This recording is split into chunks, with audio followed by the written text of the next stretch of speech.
Of all the Real Madrid legends in their Galacticos era, there was one player who had always been there, and by many accounts of other football legends themselves, was one of the most talented midfielders there ever was. And I'm sure that many of you have seen his breathtakingly beautiful passes and amazing vision, as his highlights are actually one of the most popular on YouTube. A midfielder with so much flair, it seemed like he could never make a simple pass. No other than Real Madrid's golden boy, Guti Hernandez. At his best, he had a mix of Xavi's vision, Zidane's flair, and Iniesta's playmaking. One of the most unique and creative playmakers the game has ever seen. But have you ever wondered why he's never really discussed up there? Amongst the top echelon of football maestros, Guti had the talent that could rival even the greatest playmakers in history. Yet he never really became a legend like Zidane, Xavi, Pirlo, or Iniesta because of his biggest weakness: himself. Throughout his entire career from the age of 10, Guti Hernandez was a product of Real Madrid. The Real Madrid Academy is all he's known, staying with the youth team for a total of 9 years from 1986 to 1995, which is actually very rare, especially for a club with the status of Real Madrid, and is in fact longer than his fellow countryman, teammate, and Real Madrid legend, Raul, proving how much potential Real Madrid had seen in him from a very young age, wanting to develop him as one of the greatest talents the club had ever seen. He basically had the same upbringing and expectation as Xavi and Iniesta, truly a playmaking prodigy and Real Madrid's answer to Barca's legendary youth program prospects. Guti within Xavi, not to mention his set-piece ability was phenomenal, being able to place corners and free kicks exactly where he wanted with ease, the same way that Andrea Pirlo did. Even among the great passers in history, Guti's style was very original. He had the speed and physicality to attack and score on his own as an attacking midfielder, much like Zidane and Kaká in their primes. And not to mention his through balls and playmaking were just as brilliant and crafty as Andres Iniesta. However, the difference with Guti was that his plays were completely unpredictable and incredibly bold. Opponents would watch him and think he's just trying to make a normal pass or trying to play it safe. But all of a sudden, you'd see him try the most unexpected passes that brought absolute chaos to the opposition, even to the tightest of defensive lines. To explain his passing is kinda hard, because he looks one way and his body faces the other, but passes in a third direction or even delays when he plays the pass. Guti's style of passing was full of flair and elegance that most people wouldn't even dare try, but would be envious of anyways. If you played for your club and tried any of the passes that Guti normally would, chances are you're losing the ball and getting benched. Guti also did well in many positions and could play anywhere from a defensive midfielder, central midfielder, attacking midfielder, and even forward, based on all the ways different managers would place Guti throughout his career. But perhaps it was exactly this versatility that might have affected his career, as he was never really allowed to play in one position for long enough to establish himself and to continuously improve and ultimately perfect that role. It wouldn't be until 1999 when Guti would begin to have a substantial role in the Real Madrid starting lineup.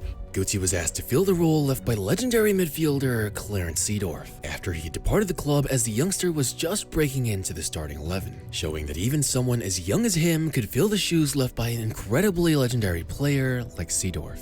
Unfortunately, the negative signs would start to show for Guti, as he would be sent off for the very first time for kicking an opposing Real Sociedad player when he was already on the floor, showcasing his infamous temper and attitude for the very first time. That would be the first of 10 send-offs he would eventually accumulate throughout his career.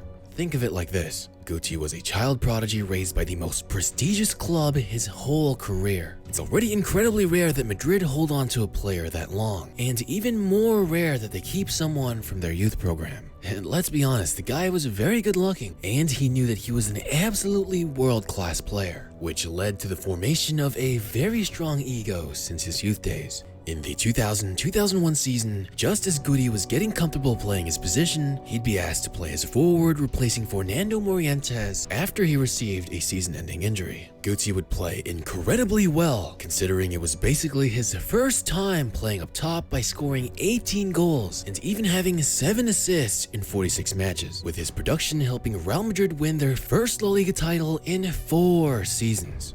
Guti would be forced to continue to play the forward position as Real Madrid had just acquired Zinedine Zidane at the beginning of the season. But this Real Madrid squad with Guti playing a significant starting role would eventually go on to win the Champions League trophy. But just as Guti was getting comfortable playing where he was, Real Madrid would purchase Ronaldo the following 2002-2003 season, forcing Guti to go in the midfield where he originally started. However, Zidane, who had just joined the previous season while he was playing as forward, had already established himself as the club's main playmaker, which Guti once had a huge role in. So Guti would find himself no longer playing as a distributor or the one who would get the most touches on the pitch. And just as Guti had begun to get used to his new deeper midfield position role, the club would make another addition to their Galacticos by acquiring David Beckham, who would only dilute Guti's role in the midfield even further. And to make things worse, Guti was basically seen as the Spanish David Beckham.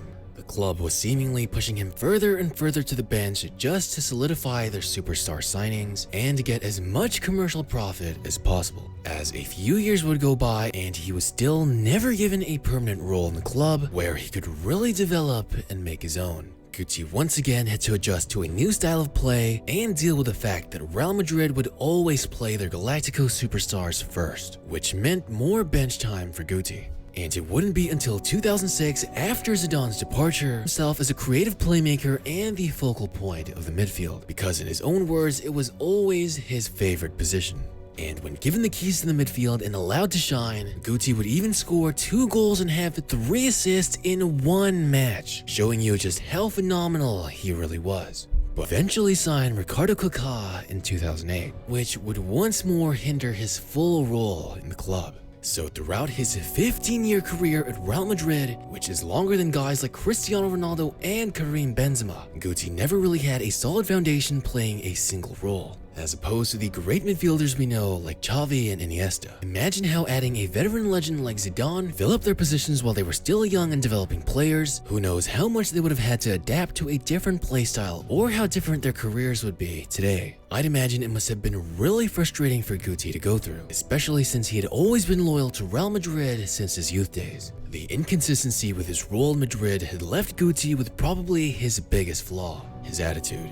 Guti would become increasingly belligerent on the pitch, especially to the opposing team, even once spitting directly in someone's face, as demonstrated in the nearly dozen times he's been sent off. To see a midfielder of his skill and grace with the ball acting like that was rather unheard of. Of course, we've seen some hot-headed moments from players like Zidane, for example, but he's never had a consistently worsening attitude like Guti. Guti had some scuffles with his own club as well. His coaches, especially Fabio Capello and Manuel Pellegrini, thought he was a spoiled player and didn't like his attitude both on the pitch and on the training ground, and subsequently gave him less playing time. There was even a time when he directly insulted Manuel Pellegrini during a match in halftime, which would lead him to being frozen out of the starting 11 for several months. At times, Guti would also be very disrespectful to his teammates, like when he would regularly have outbursts against former teammate David Beckham for all the shine and additional role he was given in the squad. And this would confuse many Madrid fans, as his attitude off the pitch would eventually reflect his personal game as well. Unlike many legends I've made videos about whose careers went downhill due to injuries, Guti was fortunate enough to stay healthy during those 15 years with Real Madrid. However, his constant partying and lack of dedication and training would show up on the pitch. By many accounts, Guti was a very lazy player who at times would play with little to no effort at all, ultimately making him inconsistent.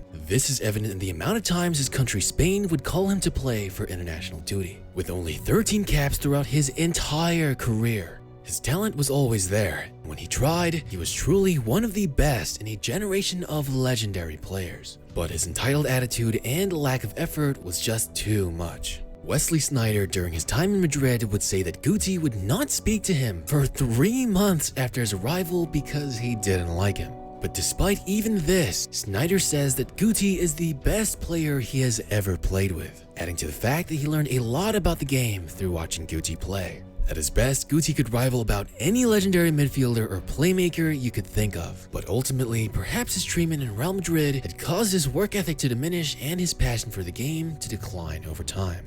If he had just been more serious and hardworking, perhaps he might have been able to join the iconic 2008 and 2010 Spanish national squads. No doubt he had the talent to fit in there as a player. But regardless, Guti was a legend of the game and in my opinion, was one of the most beautiful playmakers in football history. He will always be immortalized and the streets will never forget him for some of the most beautiful and insane passes football has ever witnessed. And for that, we should have nothing but respect.